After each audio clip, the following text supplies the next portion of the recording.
नमो सिद्धाणं नमो आयरियाणं नमो वज्जायाणं नमो लोये सब्बसाहुणं एषो पंच नमुकारो सब्बपावपणासनो मंगलानंच सब्बेसीम परमं अवै मंगलम।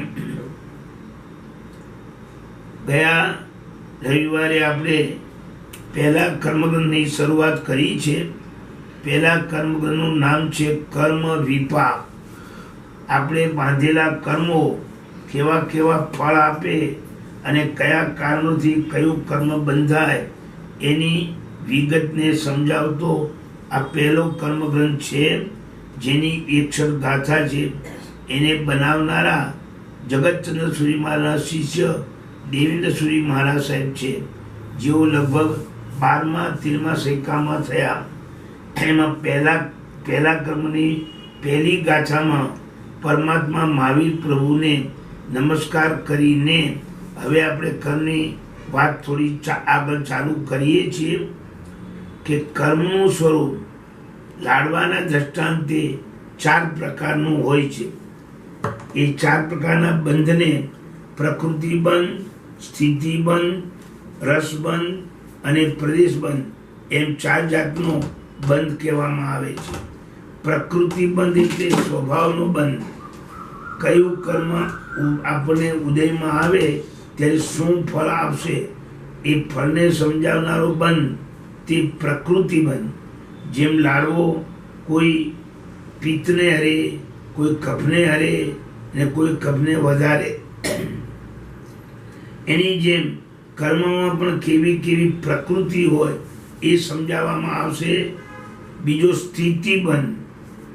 અમુક લાડવા 2 દાડા 3 દિવસ સારા રહે, અમુક લાડવા 10-15 દાડા સારા રહે અને અમુક લાડવા જે શિયાળાના પાકના લાડુ હોય એ મહિના સુધી બી સારા રહે।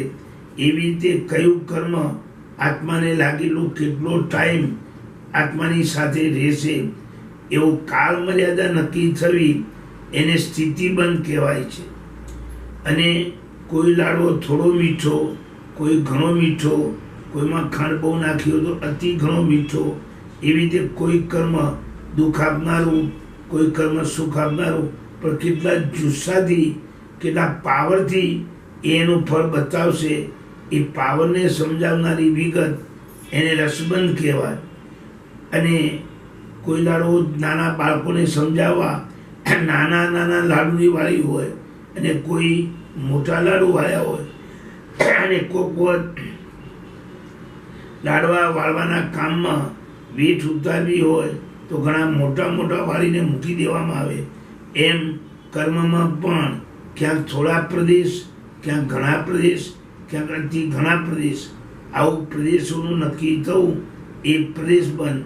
એમ 4 જાતનો બંધ છે: પ્રકૃતિબંધ, સ્થિતિબંધ, રસબંધ અને પ્રદેશબંધ।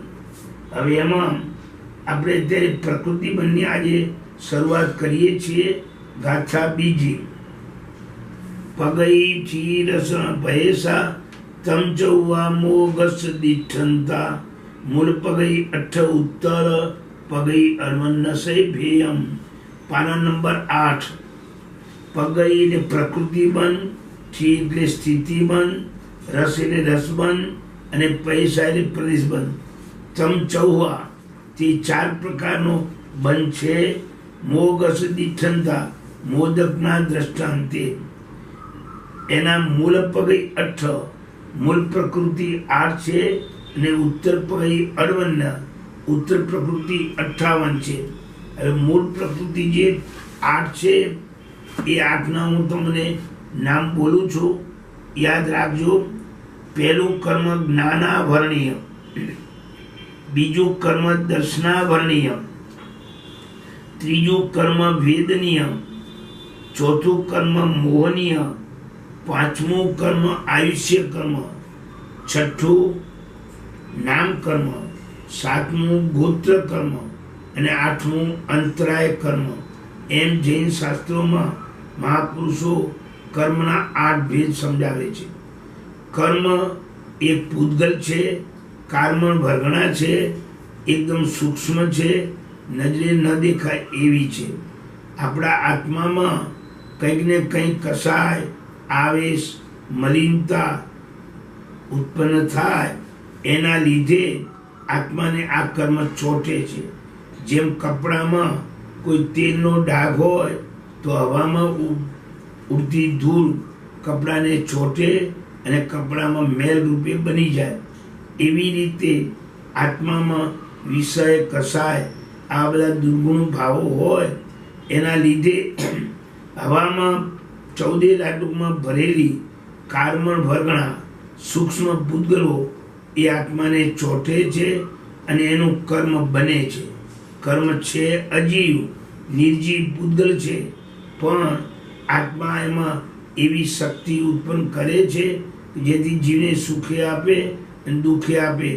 જેમ એક લાડવો છે એ છે પૂતગલ, પણ આપણે એમાં ખાંડ, ગોળ, ઘી નાખીને એવું મીઠાશવાળો બનાવીએ છીએ જેથી જીવને એમાં ખાવામાં આનંદ બી આવે. અને ઝેર એ પણ એક પૂતગલ છે, પણ એમાં એવી તાકાત જીવે નાખી છે કે એ ખાઈએ તો જીવનું મૃત્યુ થઈ જાય. એ છે બધું પૂતગલ, પણ જીવ વડે એમાં આવી શક્તિનો પ્રક્ષેપ કરાયો છે. એમ કર્મ પણ આ જીવે જ શુભ અને અશુભ બનાવી અને આત્માની સાથે એકાકાર કર્યા છે અને સમય સમય કરે છે. હવે એમાંથી નીકળવા માટે જ મહાપુરુષો આવા ગ્રંથો બનાવે છે. એમાં મૂળ કર્મ 8 અને એક એક કર્મના પેટાભેદ જુદા જુદા સમજાવવામાં આવશે. એના 158 ભેદ આવશે. એનું વર્ણન આ પહેલા કર્મ ગ્રંથમાં છે. તો આત્માનો જ્ઞાન ગુણ, સમજણવાળો ગુણ, એને ઢાંકનારું કર્મ, એક કર્મનું નામ જ્ઞાનાવર્ણીય કર્મ. દરેક જીવોમાં જો મુખ્ય કોઈ ગુણ હોય તો જ્ઞાન ગુણ છે. જળ અને ચેતન બેનો ભેદ આ જ્ઞાન ગુણ વડે જ છે. જળમાં જ્ઞાન નથી હોતું અને જીવમાં જ્ઞાન હોય છે. એટલે જીવમાં ચેતના કો, જ્ઞાન કો, એ ગુણ વડે આ જીવ ઓળખાય છે. અને જળમાં આવી ચેતના નથી હોતી. એ ચેતના એટલે જ્ઞાન આત્માનો જે ગુણ છે એને આવરવાનું, ઢાંકવાનું, એને આચ્છાદિત કરવાનું કામ જે કર્મ કરે એ કર્મનું નામ જ્ઞાનાવર્ણીય કર્મ. આ સૌથી પહેલું કર્મ છે. બીજું કર્મ છે દર્શનાવર્ણીય. એ પણ જ્ઞાનને ઢાંકનારું છે. જ્ઞાન 2 જાતનું હોય છે. આ કંઈક છે એવું સામાન્ય જાણવું, એવા સામાન્ય જ્ઞાનને જૈન શાસ્ત્રોમાં દર્શન કહેવામાં આવે છે. અને વધારે સ્પષ્ટ જાણવું એને જ્ઞાન કહેવામાં આવે.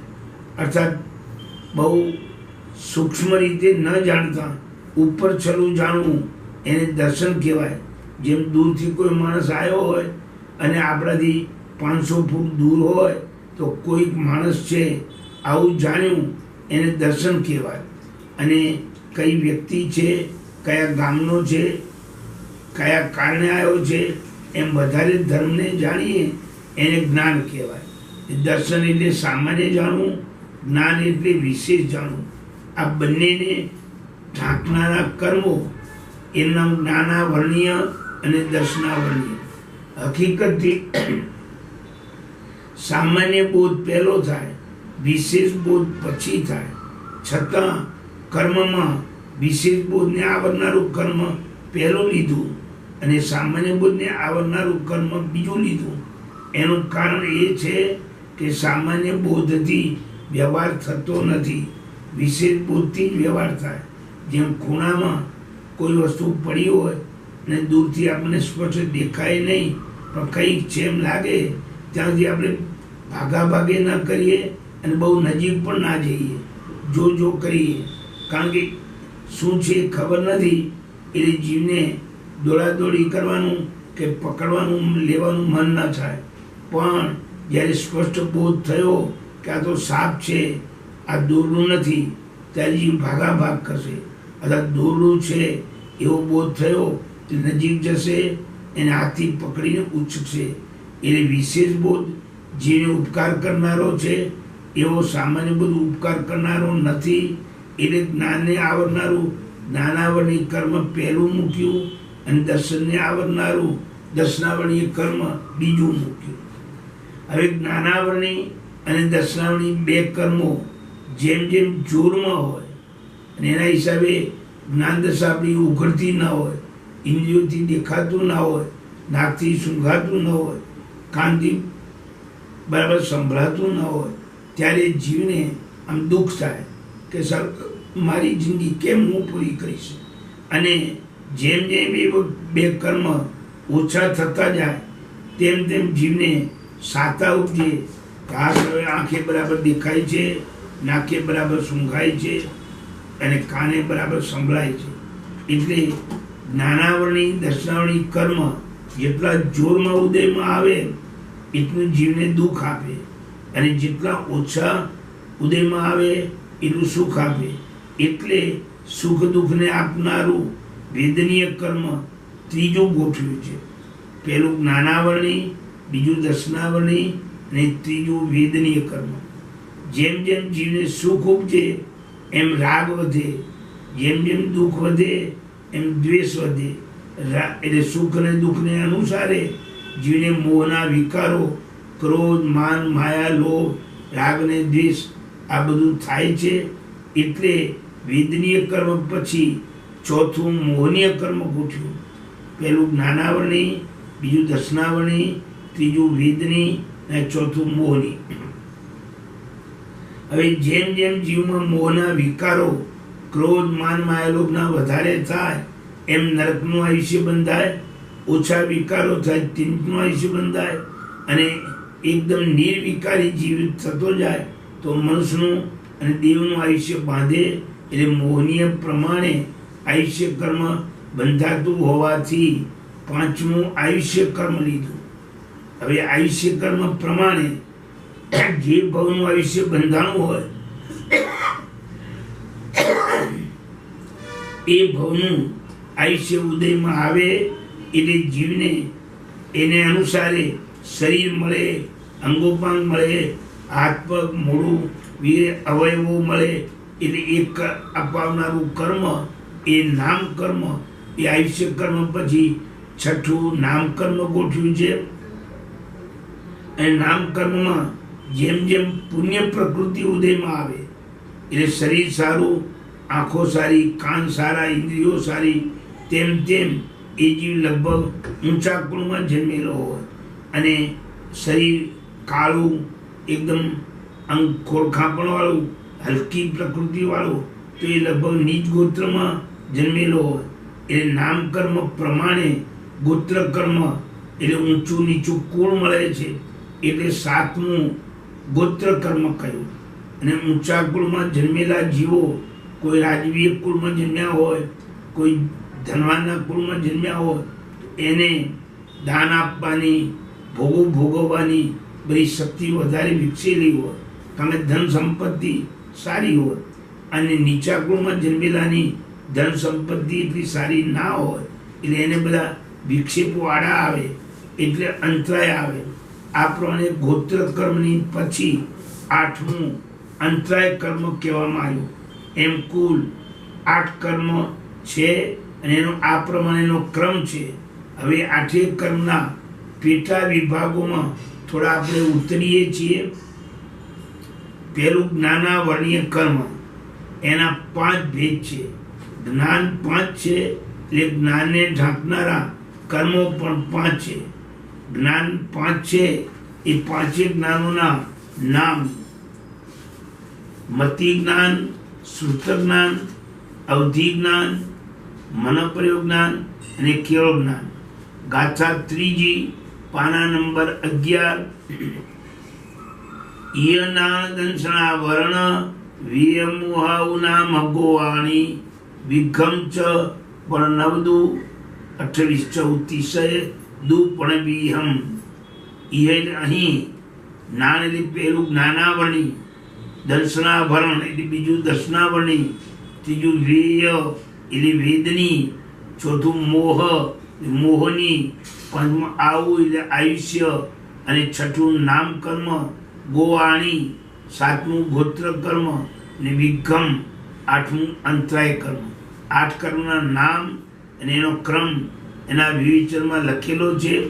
હવેના પેટાભેદ લાઈનસર પહેલા પણ નાના વડીના 5, દશનાવલીના 9, દુ એટલે વેદનીના 2, 28 મોહનીના 28, આયુષ્યના 4, નામકર્મના 30, 103, ગોત્રના 2 દુ અને અંતરાય એટલે પણવિહમ 5 ભેદ, એમ કુલ 8 કર્મના ભેગા થઈને 158 ભેદ થાય છે. આ ભેદોનું વર્ણન આ કર્મ ગ્રંથમાં આવશે. પાના નંબર 12. આત્મા પ્રતિ સમયે જે કર્મ બાંધે છે એના મૂળથી 8 ભેદો છે અને એક એક મૂળ કર્મના પેટા ભેદો ગણતા 8 કર્મના કુલ પેટા ભેદો 158 છે.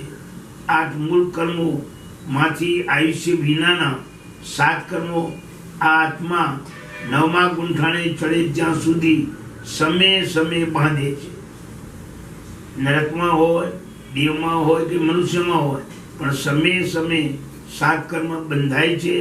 આયુષ્ય કર્મ એક એવું છે કે આવતા ભવનું આ ભવમાં એક જ વાર બંધાય અને વધારે વાર બંધાય નહીં, અને 2-5 ભવનું ભેગું બંધાય નહીં.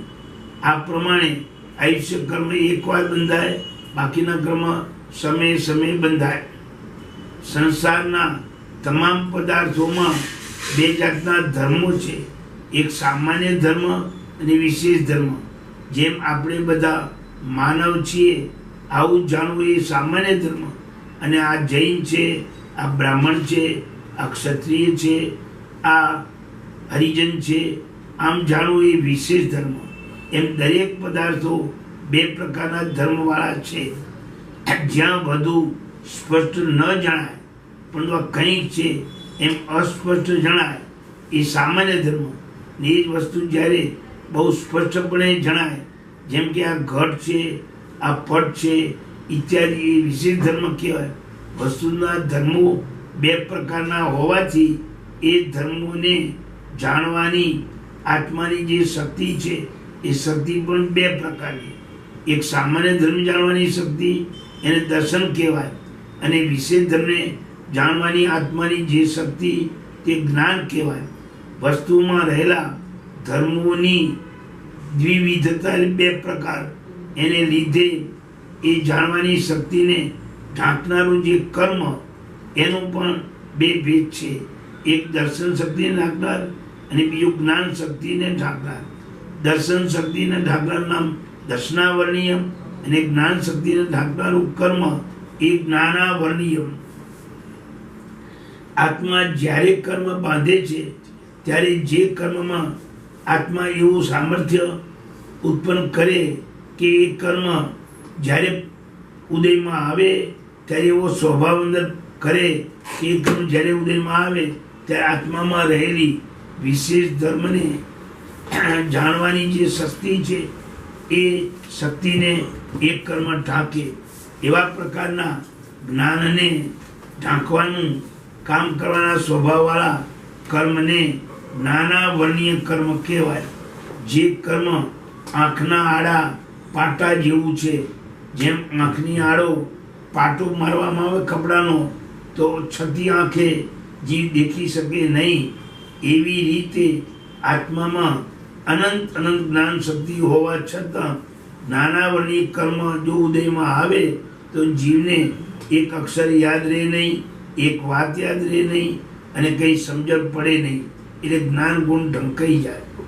આ જ્ઞાન ગુણને ઢાંકવાનું કામ કરનારું જે કર્મ એ જ્ઞાનાવર્ણીય કર્મ આપણો જીવ જ બાંધે છે, અને એનો કાળ પાકે ત્યારે ઉદયમાં આવે છે.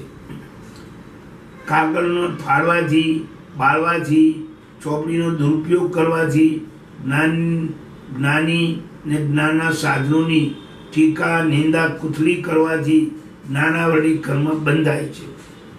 બીજું દર્શનાવળી કર્મ. જે કર્મમાં આત્મા બાંધતી વખતે એવો સ્વભાવ ઉત્પન્ન કરે કે જે કર્મ ઉદયમાં આવ્યું હોય તે આત્મામાં રહેલી વસ્તુના સામાન્ય ધર્મને જાણવાની જે શક્તિ હતી, જેને દર્શન શક્તિ કહેવાય, એને ઢાંકે એ દર્શનાવણીય કર્મ કહેવાય. એ કર્મ દ્વારપાળ જેવું છે. દરવાજે ઉભેલો માણસ ચોકીદાર એ દ્વારપાળ કહેવાય.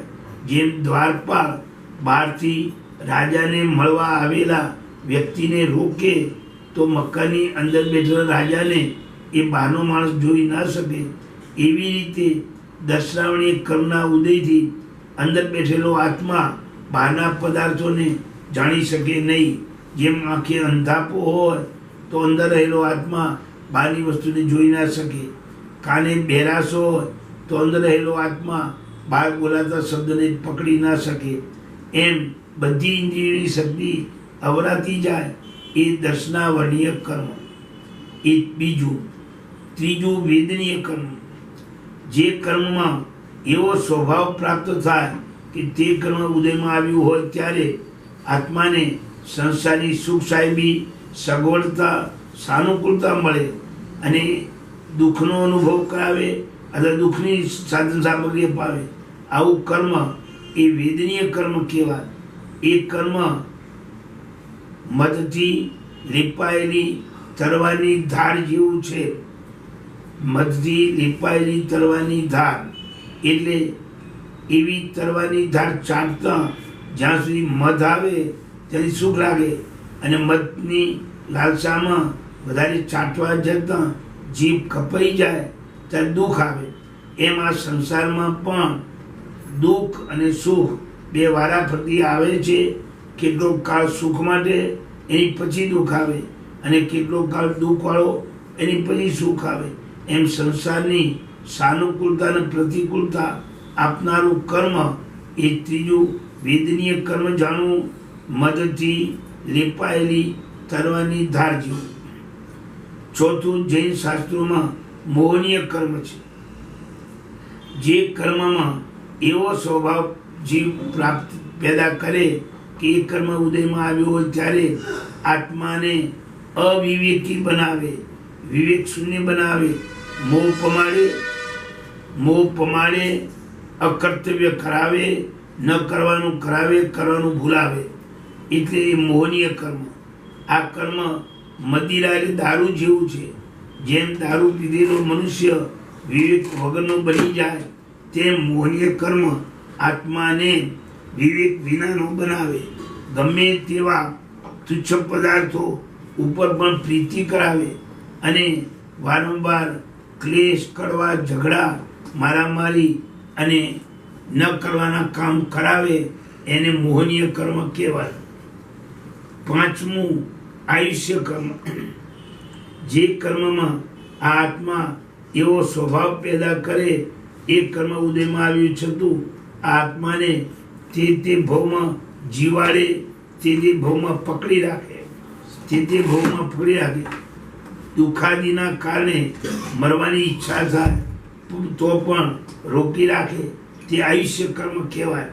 ઘણી વખત ઘણું સંસારનું દુઃખ હોય તો જીવ પર્વત ઉપરથી પડતું મૂકે, દરિયાના પાણીમાં પડતું મૂકે, મરવાની તૈયારી કરે, પણ આયુષ્ય કર્મ બાકી હોય એટલે કોઈ એને બચાવનાર મળી જાય અને છેવટ કંઈ ને કંઈ લાકડું તરવાનું હાથમાં આવી જાય, જે દરિયો તરી જાય પણ મરે નહીં. એટલે જીવાડે, એક ભાવમાં જીવાડે એ આયુષ્ય કર્મ જાણવો. મનુષ્ય તેની નિયત મુદત પહેલાં એમાંથી નીકળી શકતો નથી. આપણે 100 વર્ષનું આયુષ્ય બાંધીને ગયા ભોગી આવ્યા હોઈએ તો લાખો ઉપાયો કરીએ તોય જીવ મૃત્યુ પામે નહીં ત્યાં સુધી જીવે. અને એ આયુષ્યના બે ભેદ આવશે. એક અપવર્તનીય અને બીજું અનપવર્તનીય. બાંધેલું આયુષ્ય ઘણીવાર વહેલું પૂરું કરે જીવ, એટલે તોડીને નાનું કરે એ અપવર્તનીય, અને નાનું ન થાય જીવવું હોય એટલું ભોગવવું પડે એ અનપવર્તનીય. એ વાત આયુષ્ય કર્મ આવશે ત્યારે સમજાવીશું. છઠ્ઠું નામકર્મ. જે કર્મ આત્માને શરીર, ઇન્દ્રિયો, બધી સંસારનું રૂપ, રંગ, શરીરનો કલર આ બધું આપે એ નામ કર્મ કહેવાય. આ કર્મ ચિતારા જેવું છે. પેલું આયુષ્ય કર્મ જે છે એ પગમાં નાખેલી બેડી જેવું છે. જેમ પગમાં બેડી નાખી હોય તો જેટલા વર્ષની મુદત હોય એ મુદત સુધી જીવમાંથી બહાર નથી નીકળી શકતો. એમ આયુષ્ય કર્મ હોય તેથી બહાર ના નીકળી શકે. નામ કર્મ ચિતારા જેવું. જેમ ચિતારો રંગબેરંગી ચિત્રો ચિત્રે એમ આ આયુષ્ય કર્મ માણસે એની આકૃતિ જુદી. 1000 માણસોમાં પણ આપણો મિત્ર કે આપણા પતિ કે પત્ની બેઠા હોય તો આપણે એમને ઓળખી શકીએ. 12 આગળ બાય 12 આગળનું મોઢું, પણ એ મોઢામાં ફેસ એટલો બધો જુદો જુદો કે દરેક વ્યક્તિ જુદી પડે. આવા શરીર રચનાને આપનારું કર્મ એ નામ કર્મ છે. જેમ ચિતારો રંગબેરંગી ચિત્રો ચિત્રે એમ નામ કર્મ શરીરે જુદા જુદા આકારો આપે છે. કોઈનું મુખ પ્રાય કોઈની સાથે મળતું ન આવે એવી આકૃતિવાળું આપનારું કર્મ એ નામ કર્મ. હવે 7મું ગોત્ર કર્મ. જે કર્મ આત્માને સારા નસારા કુળોમાં જન્મ અપાવે, ઉત્તમ સંસ્કારો વાળું કુળ અને તુચ્છ બિન સંસ્કારો વાળું કુળ, આવું જીવને કુળ મળે એ ગોત્ર કર્મ. આ કર્મ કુંભાર જેવું છે. જેમ કુંભાર 2 જાતના ઘડા બનાવે, 2 જાતના વાસણો બનાવે. એક ઘડા એવા બને કે જે કુંભ સ્થાપનામાં, લગ્નની ચોરીમાં એમ સારા કાર્યોમાં વપરાય, અને બીજા ઘડા એવા બને જેમાં માંસ માટી મદિરા ભરાય અને તુચ્છ કાર્યોમાં વપરાય. એવી રીતે ગોત્ર કર્મ પણ આ જીવને ઊંચા સંસ્કારી ઘરોમાં જન્મ અપાવે એ ઉચ્ચ ગોત્ર રાજ દરબારમાં જન્મ અપાવે, અને કોઈ કર્મ ગોત્ર કર્મ જીવને હલકા કુળમાં ઢેર ભંગી ચમાર એવાને ઘરે જન્મ અપાવે એ નીચ ગોત્ર કર્મ કહેવાય છે. હવે 8મું અંતરાય કર્મ છેલ્લું. આ આત્માને દાન આપવામાં, દાન મેળવવામાં, હવે મળેલી વસ્તુને ભોગવવામાં વિઘ્ન કરે, અંતરાય ઊભો કરે એ અંતરાય કર્મ કહેવાય. પૈસા હોવા છતાં દાન આપવાની શું ફળ મળે જાણવા છતાં દાન આપવાની ઈચ્છા ન થાય એ દાનાંતરાય કર્મ. રાજાના ભંડારી જેવું છે. રાજાની દાન આપવાની ઈચ્છા હોય પણ ભંડારી જો પ્રતિકૂળ હોય તો આડાવડી વાત ચડાવે, રાજાને સમજાવે, આમ આપ્યા જ કરશો તમારા ભંડાર ખાલી થઈ જશે, હવે ખૂટવાની તૈયારીમાં છે ઇત્યાદિ સમજાવી એ દાન આપવામાં જેમ રોકે એમ અંતરાય કર્મ પણ આપણને દાન આપતા રોકે.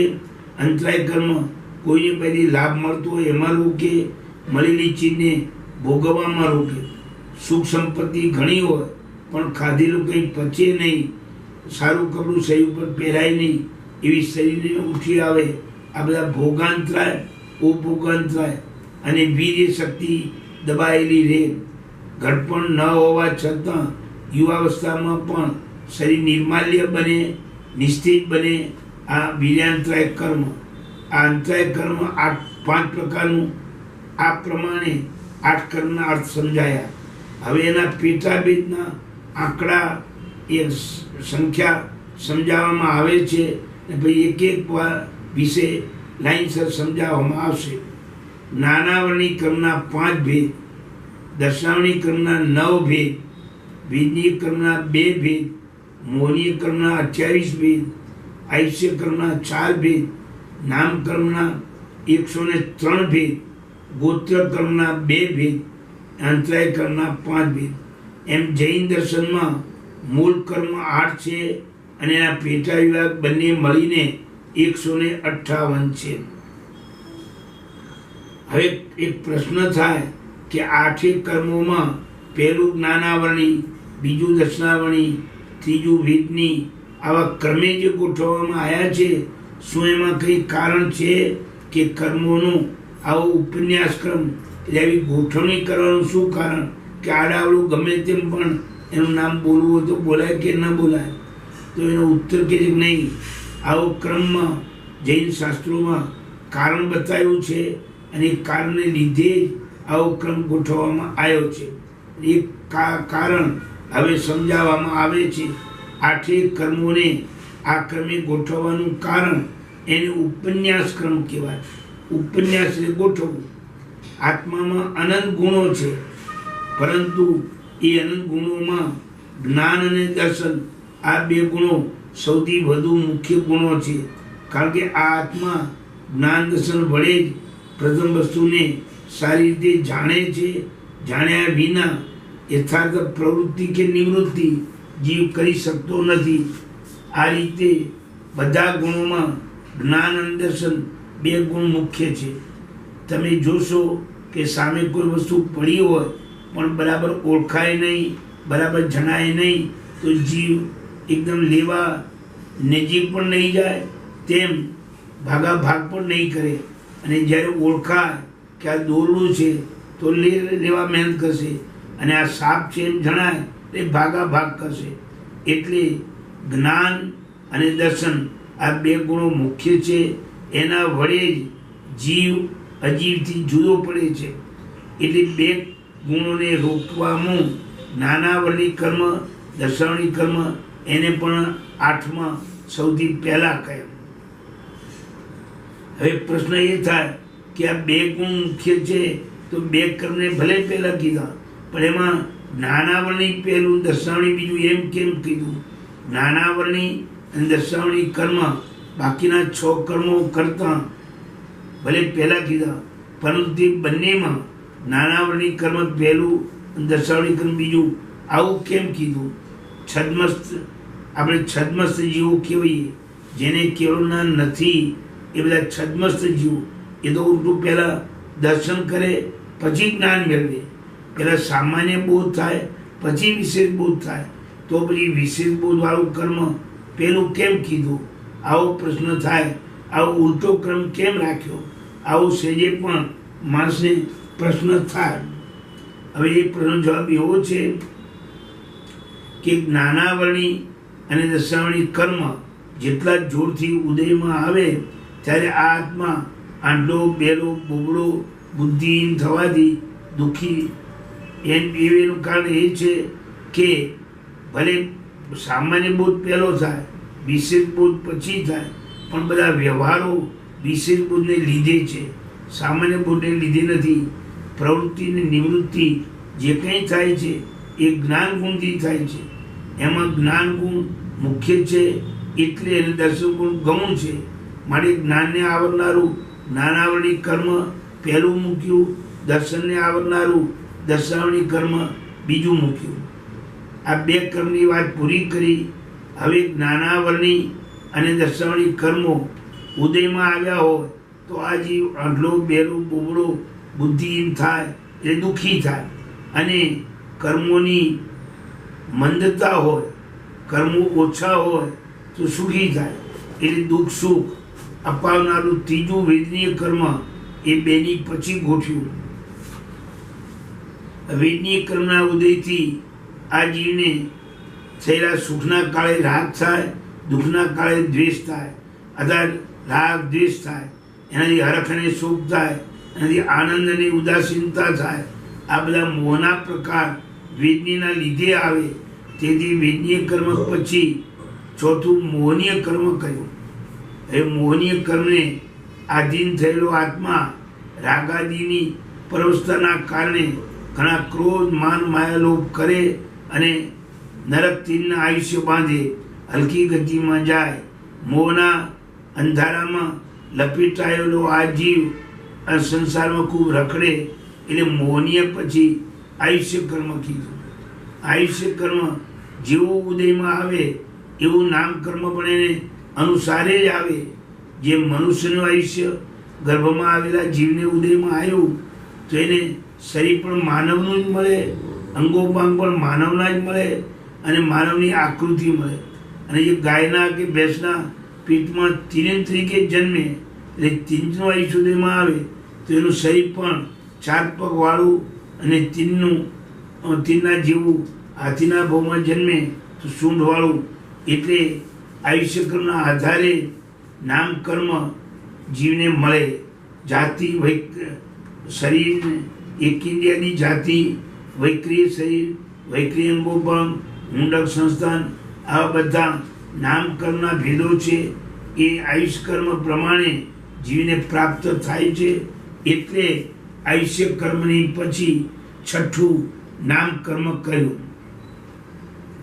હવે નામ કર્મમાં જો પુણ્ય પ્રકૃતિ ઉદયમાં આવી હોય, શરીર સારું, રૂપ સારું, બોલવાનું સારું ને વૈભવ સારું, તો જીવને લગભગ ઊંચું કુળ પ્રાપ્ત થાય. અને પાપ પ્રકૃતિ ઉદયમાં આવી હોય, શરીર કાળું અને મેલું, ગંદુ અને રૂપરંગ વિનાનું, તો પ્રાય નીચ ગોત્ર કર્મ ઉદયમાં આવે. એટલે નામકર્મને અનુસારે ગોત્ર કર્મ આવે છે. એટલે સાતમું ગોત્ર કર્મ નામકર્મની પછી કહ્યું. હવે આઠમું, ઊંચા કુળમાં જન્મેલા જીવોને ઘણું કરીને અંતરાય કર્મ ઓછું ઉદયમાં હોય. એને ધન સંપત્તિ સારી હોય, રૂપ સારું હોય, કંઠ સારો હોય અને માનપાન સારું હોય. નીચ કુળમાં જન્મેલા જીવને અંતરાય કર્મનો ઉદય વધારે તીવ્ર હોય. એટલે એને સુખાકારીમાં વિઘ્ન કરનારું કોઈને 5 રૂપિયાની પણ બક્ષિસ આપવી હોય તો મન ન થાય, છૂટે નહીં. દાનના, લાભના, ભોગના બધા વિક્ષેપો આવે. એટલે ગોત્ર કર્મના ઉદયને અનુસારે છેલ્લું અંતરાય કર્મ કહ્યું છે. આ પ્રમાણે 8 કર્મો કયા કારણે આવા ક્રમસર ગોઠવ્યા એ વાત સમજાવી. પરંતુ મન ફાવે એમ જ્ઞાનીઓએ આ ક્રમ ગોઠવ્યો નથી. શાસ્ત્રમાં ક્રમ ગોઠવવામાં આવું કારણ છે એમ સમજવું. હવે 8 કર્મોમાંના એક કર્મનું વર્ણન જ્ઞાની 4થી ગાથાથી ચાલુ કરે છે. આપણે 4થી ગાથા ચાલુ કરીએ. પાના નંબર 16, ગાથા નંબર 4. મૈસો ઓહી મણ કેવલાણી નાણાણી તથમય નાણમ વંજન વગ્ગ ચૌવા મન બિંબીય ચૌકા. જ્ઞાન ઉપર આવરણ કરનારું કર્મ એનું નામ જ્ઞાનાવરણીય કર્મ. હવે જ્ઞાનાવરણીય કર્મને સમજવા માટે જ્ઞાન ગુણ સમજાવે છે કે આત્મામાં જે સમજણ છે, બુદ્ધિ છે, આવડત છે, કળા છે, એને જ્ઞાન કહેવાય. એ જ્ઞાનમાં પહેલું મતિ જ્ઞાન, જેમાં મનન કરવામાં આવે, ચિંતન કરવામાં આવે, વિચારણા કરવામાં આવે, એ બધું મતિ જ્ઞાન કહેવાય. મતિ જ્ઞાનના આમ તો 28 ભેદ સમજાવવાના છે. અહીંયા ભેદ પ્રભેદો ઘણા આવશે. એટલે જે આ કાગળ પેન હાથમાં લઈને ભેદ લખતા રહેશો તો તમને વધારે અનુકૂળ પડશે. તો પહેલાં મતિ જ્ઞાન 5 ઇન્દ્રિયોથી અને મનથી થાય. કાને સાંભળવા દ્વારા જ્ઞાન થાય, આંખે જોવા દ્વારા જ્ઞાન થાય, નાકે સૂંઘવા દ્વારા જ્ઞાન થાય, જીભે ચાખવા દ્વારા જ્ઞાન થાય અને ચામડીથી અડવા દ્વારા જ્ઞાન થાય. એ જૈન શાસ્ત્રોમાં આ 5 ભાગને 5 ઇન્દ્રિયો કહેવાય. ઇન્દ્રિય એટલે આત્માને ઓળખવાની નિશાની, એનું નામ ઇન્દ્રિય. એવી 5 ઇન્દ્રિયો છે શરીરમાં. એક સ્પર્શનેન્દ્રિય, બીજી રસનેન્દ્રિય, ત્રીજી ઘ્રાણેન્દ્રિય, ચોથી ચક્ષુરેન્દ્રિય અને 5મી શ્રોતેન્દ્રિય. સ્પર્શેન્દ્રિય એટલે ચામડી. એનાથી તમને ઠંડુ, ગરમ, શીતળ, ઉષ્ણ બધું જાણવા મળે. પાણી ભરેલી એક ડોલ હોય, એમાં હાથ નાખો એટલે પાણી ઠંડુ છે કે પાણી ગરમ છે એનો ખ્યાલ આવે. એટલે સ્પર્શેન્દ્રિય કહેવાય. બીજી રસનેન્દ્રિય એટલે જીભ. એનાથી સ્વાદની, રસની ખબર પડે. ખાટું, મોળું, મીઠું, તીખું એ બધું જણાવનારું એક જ્ઞાનનું સાધન એ જીભ કહેવાય. એ રસનેન્દ્રિય.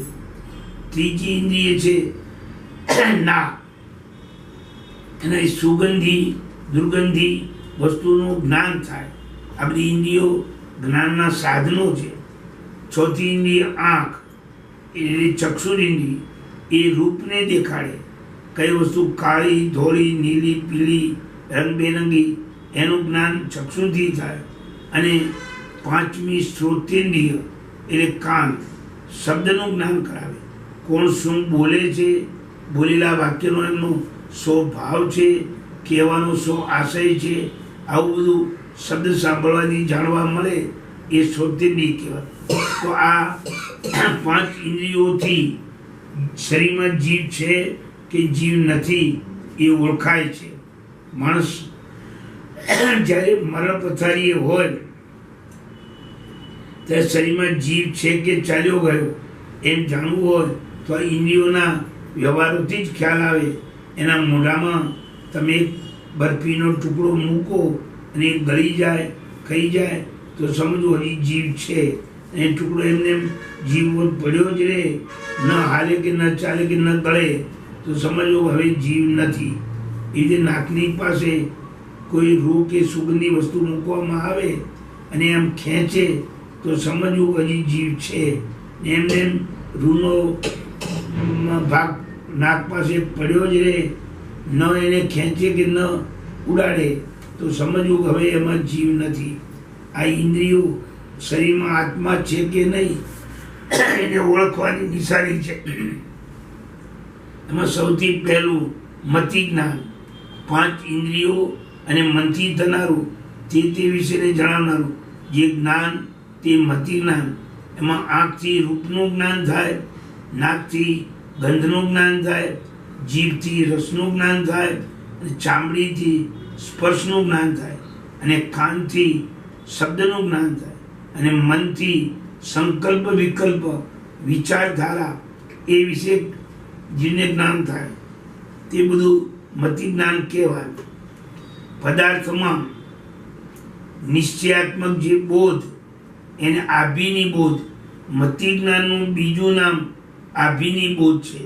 શાસ્ત્રોમાં ક્યાંક મતિ જ્ઞાન શબ્દ વપરાય, ક્યાંક આભિની બોધ વપરાય. આભિની બોધ શબ્દમાં અભિ અને ની 2 ઉપસર્ગ છે અને બુદ્ધ ધાતુ છે અને ઈકણ પ્રત્યય લાગ્યો છે એટલે આભિની બૌદ્ધિક શબ્દ બન્યો છે.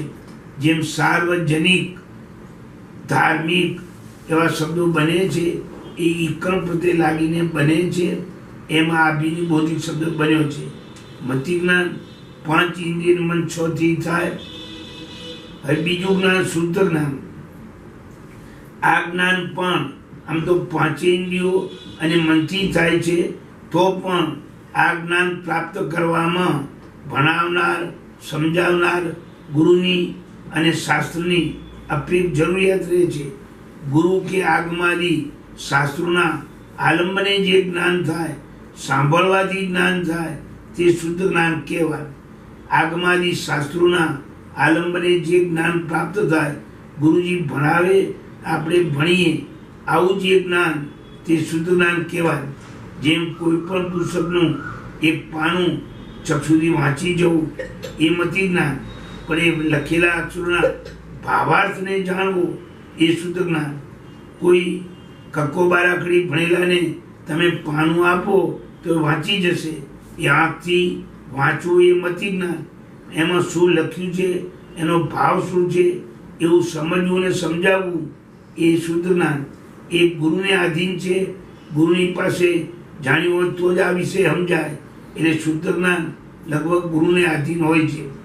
તથા શબ્દ અને અર્થના વિચારણા વિનાનું જે જ્ઞાન, ખાલી શબ્દ સાંભળવા તે મતિ જ્ઞાન. અને પર્યાલોચનવાળું એટલે વિચારણાવાળું જે જ્ઞાન, ઊંડા ઉહાપોવાળું જ્ઞાન તે શુદ્ધ જ્ઞાન.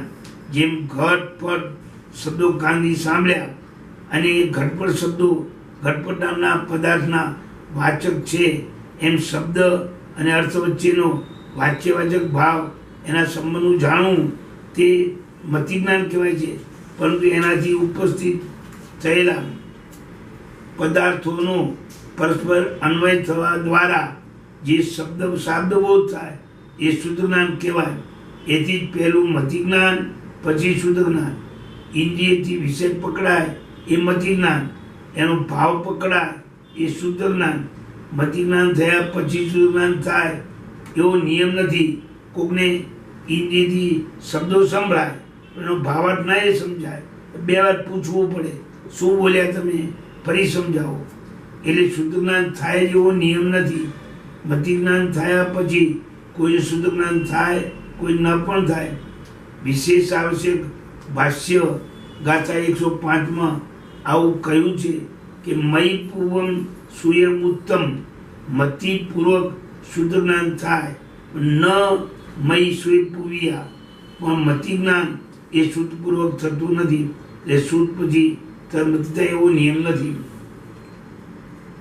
ગુરુજી સમજાવનારા હોય. પ્રશ્ન એક છે, તે અને વાચ્યવાચક ભાવના સંબંધવાળું જે જ્ઞાન તે શુદ્ધ જ્ઞાન હોય એમ તમે કહો છો. આપણે હમણાં સમજાયું. તો એક ઇન્દ્રિયના જીવો, બે ઇન્દ્રિયના જીવો, તે ઇન્દ્રિયના જીવો, આ બધા જીવોમાં કાન છે જ નહીં, સાંભળવાનો વ્યવહાર જ નથી, તો એમને શુદ્ધ જ્ઞાન કેવી રીતે થાય?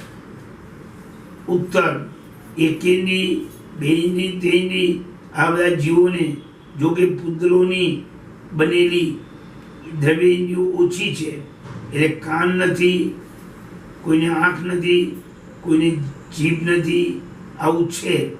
પરંતુ નાનાવણી કર્મના ક્ષયોપશમ સ્વરૂપ ભાવ ઇન્દ્રિય લબ્ધિ સ્વરૂપે બધાને પાંચે હોય છે. એની કોઈ પણ જીવમાં પાંચે ઇન્દ્રિયનો ક્ષયોપશમ હોય છે. ભલે દ્રવ્ય ઇન્દ્રિય ન હોવાથી બહુ સ્પષ્ટ નથી જાણી શકતી, પણ જાણવાની શક્તિ એનામાં હોય છે. અને આ વાત વનસ્પતિના દ્રષ્ટાંતથી સમજાય તેવી છે. કોઈ કોઈ વનસ્પતિ વાદળના ગરજારવથી ફળે. વાદળા જેમ ગાજે એમ વનસ્પતિ ફળે. તો હવે ગરજારવ સાંભળવો એ તો કાનનું કામ છે. હવે કાન એનામાં દેખાતો નથી, પણ એમાં આવી સાંભળવાની શક્તિ હોય છે. કોઈ વનસ્પતિ ચંદ્ર સૂર્યને જોઈને ખીલે. ચંદ્ર વિકાસી કમળ ચંદ્રને જોઈને ખીલે, સૂર્ય વિકાસી કમળ સૂર્યને જોઈને ખીલે. હવે જોવાનું આંખથી થાય. આ જીવોમાં આંખ નથી તો પણ જોઈને ખીલે છે. એટલે આવી શક્તિ એનામાં પણ છે. વળી કોઈ કોઈ વનસ્પતિ મદિરાના પાનના છંટકાવથી ફળે છે. તો એ મદિરાનું પાન એક નાક વગર કેવી રીતે ખબર પડે? પણ એને નાક નથી, પણ સૂંઘવાની શક્તિ કોઈ કોઈમાં હોય છે. આવી રીતે પાંચે ઇન્દ્રિયનું ક્ષયોપશમ અલ્પ માત્રામાં એક ઇન્દ્રિય જીવમાં પણ હોય છે, બે ઇન્દ્રિય તેનીમાં પણ હોય છે. માત્ર વિકસિત નથી હોતો.